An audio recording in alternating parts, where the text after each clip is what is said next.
Alright, so up in the corner here, just a little bit about our TV aerial sockets. This here is our standard input from the aerial outside if you option to have an aerial fitted for a TV.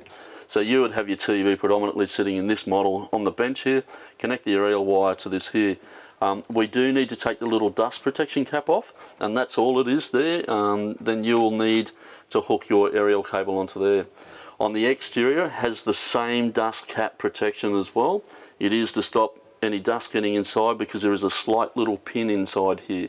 If there's any dirt or dust in there, there's no way you can get your aerial in. So good reminder with these is also to get a little spanner and just nip them up when you're traveling so they don't just vibrate off over time. So we're looking at the Quantum Plus here, for example, at the moment with the aerial. As you can see, this is on the exterior on the passenger side. Again, it's got the dust cap on there on the outside where the bench would normally go here for the kitchen. So again, we'd just take that off there to access that aerial if we had our TV outside. So on this one, Quantum Plus, so you'll see now that the aerial inlet is here closest to the passenger side of the trailer, and it's directly below where the radio aerial would be. So the radio aerial, we've got the base mount of it there.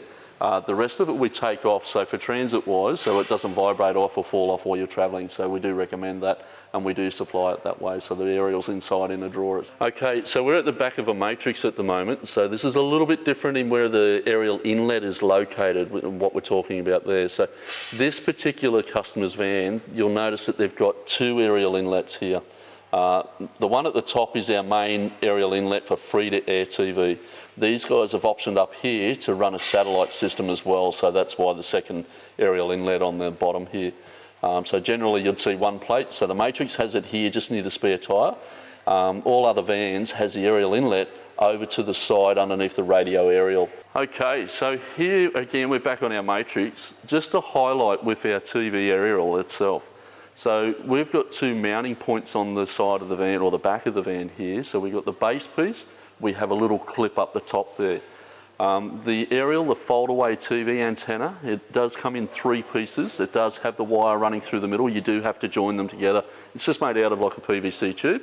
And we would sit the pole onto the base and then just clip it into the top section. Yes, this is a full height van, a solid roof, a little bit different to the pop top. So we don't locate these 2 points at the back on a pop top because of the angle of the rear of the van.